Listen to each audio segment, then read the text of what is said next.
Shadows Between the Pages by Tina Ringstaff. Chapter 1.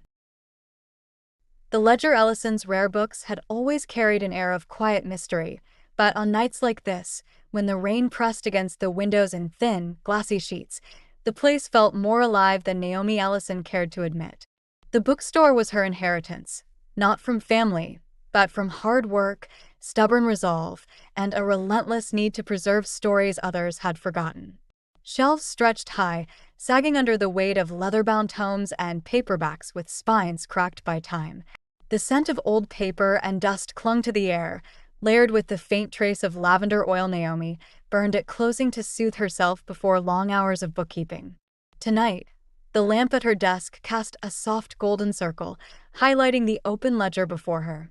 Not the ledger she normally used to track daily sales, but one she'd stumbled across earlier that afternoon. The discovery had been accidental, or at least, it seemed that way. She had been shifting boxes in the back room, preparing space for a shipment of estate sale finds, when her foot pressed against a loose floorboard. The wood gave under her weight with a hollow groan. Beneath, wrapped in yellowed cloth, lay the book, heavy, bound in cracked leather that had gone black with age. Naomi had carried it to her desk, brushing dust from its cover. The spine had no title, no engraving, only the worn texture of something handled too many times to still bear a name. Now, hours later, she ran her fingers across the brittle pages, careful not to tear them. The handwriting inside was meticulous, ink strokes dark and curling, each line drawn with an accountant's precision. At first, she assumed it was just what it looked like, a ledger of transactions, dates, names, and amounts carefully recorded. Yet the numbers felt odd, inconsistent. Names she recognized from her town's old families appeared alongside unfamiliar marks, symbols etched in margins, faint sketches of crescents, stars, and something resembling an eye. She leaned closer. A chill moved across her skin, as though the store's air shifted while the windows remained closed tight.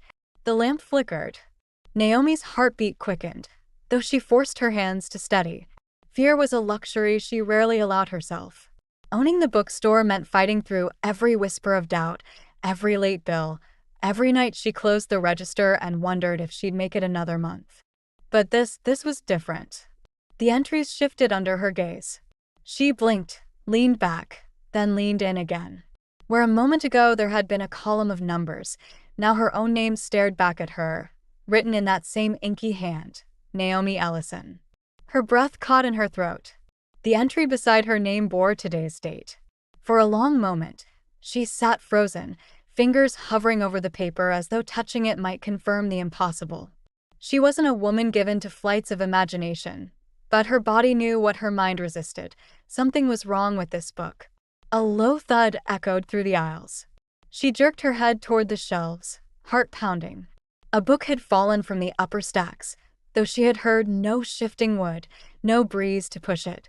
Rising from her chair, Naomi walked carefully across the creaking floorboards, her heels clicking softly in the silence. The fallen book lay face down in the aisle. She bent to pick it up, turning it over in her hands. Blackwater Histories, 1892. The cover bore the same strange symbol she'd noticed in the ledger's margins, the eye within a circle, surrounded by curling lines like smoke. Her pulse quickened. She replaced the book, slid it firmly into place, and returned to her desk. The ledger remained open, the ink beside her name gleaming as if freshly written. Outside, thunder rolled over Montgomery, deep and unrelenting. Inside, Naomi closed the ledger with deliberate care and set it aside. Her instincts, sharpened by years of pushing forward when everything urged her to stop, told her this book was more than a forgotten account. It was a key to what she didn't yet know. But she could feel it, just as surely as the cold draft now whispering across her ankles, though every window and door in Ellison's rare books was locked tight. Chapter 2. The present's morning light filtered through the high windows of Ellison's rare books, pale and thin after the storm. Naomi stood behind the counter with a mug of coffee cooling at her elbow, but her eyes stayed fixed on the locked glass door. She hadn't slept well. The ledger sat in her office now, tucked in a drawer as if wooden panels could restrain it. Yet even from here, Naomi swore she could feel its weight pressing through the walls, an awareness, faint but constant, like the memory of someone watching from across a room. Customers trickled in at their usual pace. A young woman in scrubs, stopping by before her shift, browsed romance paperbacks. An older man, cane tapping softly, wandered the history section. Naomi greeted them warmly, the way she always did. Still, the store felt different. The air was thicker, clinging to her skin as if carrying a charge. She caught it in the customers' faces, too. The woman in scrubs left in a hurry, abandoning her chosen book on a table.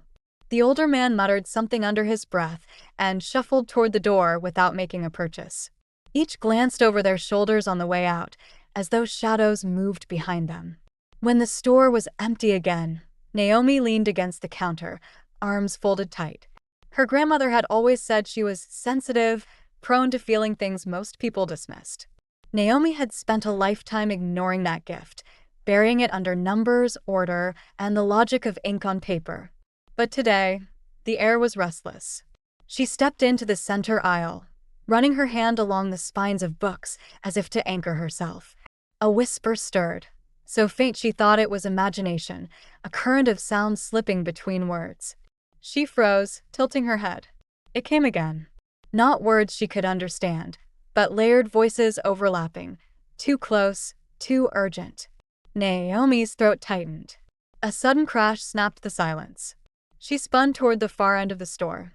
A shelf near the back had toppled, scattering volumes across the floor in a wide arc. Naomi's breath came sharp and fast, but she steadied herself.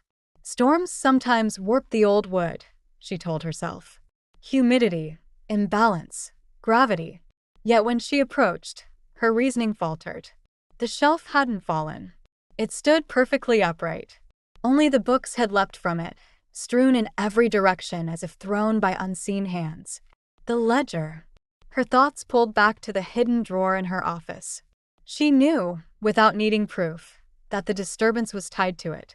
The voices, the weight in the air, the way people rushed from her shop. The ledger wanted something. Naomi knelt, gathering the scattered books with deliberate calm, stacking them neatly despite the tremor in her hands. The titles bled together. Histories, memoirs, forgotten lives long past. Her reflection caught in a broken fragment of glass lying between them, jagged and sharp. She didn't own a mirror in that section. Naomi set the books aside and picked up the shard. It was cool, heavier than it looked. For a heartbeat, her reflection shifted, not her face at all, but another woman's, eyes pale, mouth open as if mid-scream.